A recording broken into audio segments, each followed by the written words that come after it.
E como vocês estão acompanhando, hoje nós estamos aí com informações e com uma programação especial com relação a um ano, né, da queda do voo. E por isso nós vamos voltar lá para o aeroporto, local onde o Wagner está, para trazer mais informações e detalhes, né, Wagner?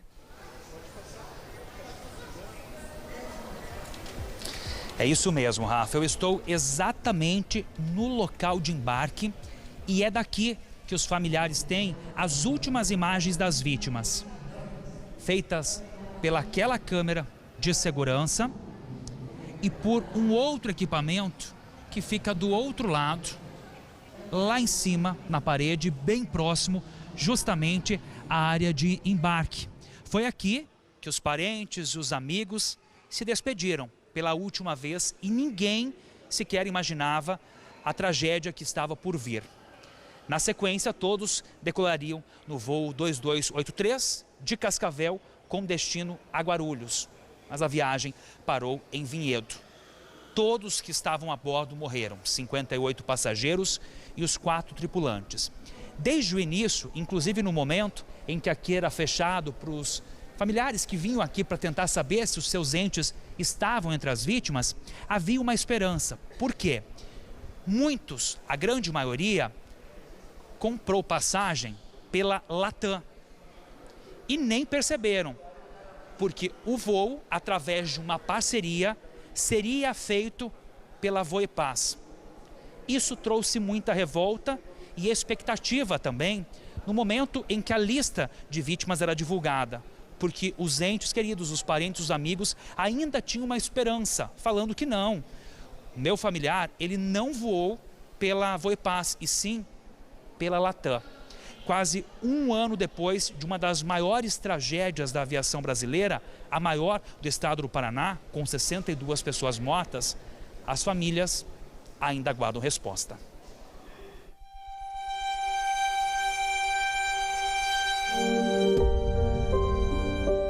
De agosto de 2024, a imagem inacreditável parou o país. O voo 2283, que saiu de Cascavel, no oeste do Paraná, seguia para Guarulhos. Tudo dentro da normalidade até a 1h20. Mas às 13h21, a aeronave da Voipaz caiu em Vinhedo, interior de São Paulo. Na hora que saiu a notícia que ele havia, eu estava em Cascavel, que eu tinha ido buscar ele, eu estava no salão. Que deu a notícia lá no salão, que ele falou, gente, caiu um avião que saiu de Cascavel, assim, assim. E daí o meu marido tinha ligado qual avião que a Ana foi, ele tinha mandado mensagem. E eu falei, ela foi com a Latam. Ela falou comigo no aeroporto, ela foi de Latam. E aí eles já estavam sabendo, mas daí eles foram no aeroporto, meu filho e meu marido, para ver, tipo, notícia, alguma coisa assim. E aí falaram, saiu 2 aviões de Cascavel. Eu falei, mas um era Gol. Foi o da Gol que caiu? Não, foi o Voipaz. Falei, não, mas a Ana viajou de Latam.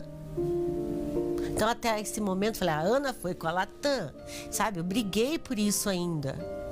Porque a Ana comprou a Latam. 58 passageiros e 4 tripulantes. 62 vidas que não chegaram ao destino. Famílias em desespero buscavam informações. Aos poucos surgiram os nomes, os rostos e as histórias. 35 das vítimas eram da região de Cascavel. Entre elas, Denilda Acorte. Ela tinha acabado de completar 71 anos. Para o filho caçula Rafael, ainda há momentos de emoção e principalmente de descoberta sobre quem ela foi. Teve algumas pessoas aqui que fizeram alguns depoimentos. A gente fica impressionado com a quantia de caridade que ela fazia. Como uma das mulheres que deu o depoimento falou, a gente não sabe de onde que ela descobria tanta gente necessitada, tanta gente que precisava, e ela descobria. Ela sempre falava que ela tinha o mínimo, o básico, para sobreviver. Um ano depois, ainda não há uma resposta definitiva. Segundo o CENIPA, a investigação deve ser concluída no menor tempo possível. Mas isso, claro, que depende da complexidade do caso e também da necessidade de entender com clareza fatores que contribuíram para a queda. Mesmo assim, nenhuma resposta deve trazer de volta o que foi perdido. Os relatórios apontam que dias antes do acidente, pilotos haviam relatado falhas no sistema de degelo. No momento do acidente, havia previsão de formação de gelo na região. Segundo este físico, o acúmulo de gelo compromete a aerodinâmica da asa e pode causar perda total de sustentação. O gelo se acumulando aqui na frente, tem mecanismos de soltura dele, tem mecanismos de antigelo e degelo, dependendo da aeronave. E quando o gelo se acumula numa situação muito extrema, ele começa com uma parte superior, né? Aí pode ser que não tenha como você se livrar desse gelo, mudando o formato da asa, muda a sustentação e a aeronave pode cair. A gente chama isso de velocidade de stall. Então ela, mesmo indo para frente com velocidade cada vez maior, não sustenta, ela começa a rodopiar e cair. Especialistas analisam cada detalhe que poderia ter evitado a tragédia. A principal hipótese é que a aeronave teve perda de controle em voo. E isso poderia ter sido evitado com uma manobra diferente. Esses 3 alarmes, provavelmente, num voo tenso, eles se distraíram e não prestaram atenção. E foi logo após, quando o controle de tráfego aéreo pediu para ele fazer uma curva, e nessa curva a velocidade dele com a asa degradada estava provavelmente abaixo da velocidade mínima de controle, e aí ele infelizmente perdeu sustentação, entrou num parafuso, a partir daí um parafuso chato, e veio até o solo. As famílias criaram uma associação para acompanhar de perto as investigações. Ainda não chegaram ao acordo a respeito da indenização. Mas uma das conquistas foi a suspensão das operações da empresa, que está proibida de voar por 2 anos. Estamos buscando a justiça e nós conseguimos aquilo que era prevenir para salvar vidas, colocar aquilo no chão para não acontecer mais, porque com certeza aconteceria. A Força Aérea Brasileira, por meio do CENIPA, informa que a investigação do acidente conta com uma equipe multidisciplinar formada por investigadores e especialistas em fator operacional, fatores humanos e fator material. O órgão afirma que todas as informações estão no painel CIPAER e podem ser atualizadas a qualquer momento, mas reforça que as conclusões finais só virão com o relatório definitivo.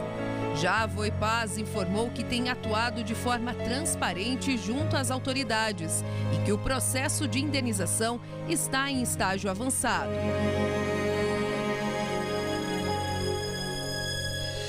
As famílias não querem dinheiro, porque quanto vale a vida de uma filha, de um pai, de um marido, de uma esposa, de quem perdeu um ente querido lá? O que eles querem é a responsabilização das pessoas que permitiram que essa aeronave, sem ter condições ou sem ter toda a questão das manutenções adequadas e mínimas necessárias, estivesse no ar.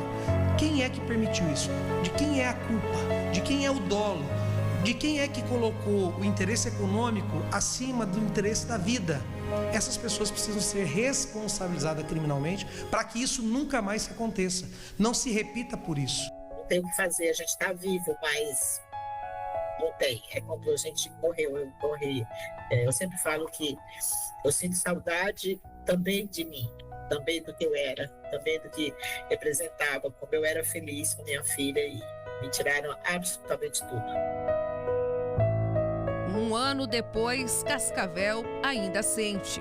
O Brasil ainda se emociona. Foi a maior tragédia aérea no país nos últimos 17 anos.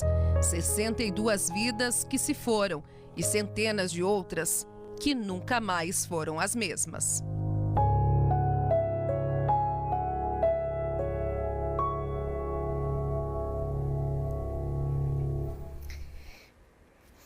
É até difícil ver essa matéria porque eu acompanhei muito de perto todas as pessoas chegando naquele aeroporto. E elas subindo com a expectativa de ter uma informação talvez diferente. Como a gente viu, né? Muitos acreditavam que era outra aeronave. E depois você vê aquelas famílias com a informação sendo concretizada, é complicado. E quase um ano depois, a gente relembrar de tudo isso. Em uma semana que é tão difícil para essas pessoas que estão tentando reviver, tentando encontrar uma nova maneira de viver e ainda não tem uma resposta concreta. E mais do que isso, como o próprio Luciano Catarinho que disse, não é uma resposta, não é um dinheiro, mas principalmente das pessoas que acabaram fazendo com que essas famílias sentissem essa dor de uma forma que poderia ter sido evitada. Isso, sem sombra de dúvida, é o mais complicado e o mais difícil. Isso é difícil para mim, que só acompanhei. Imagina para essas pessoas que estão passando por tudo isso e sentindo novamente essa dor. É algo complicado demais e mais difícil ainda é a esperança de ter uma justiça por uma tragédia tão grandiosa como foi essa dos últimos 17 anos, né? E com essas imagens a gente vai para o intervalo rapidinho e daqui a pouco a gente volta com mais informações.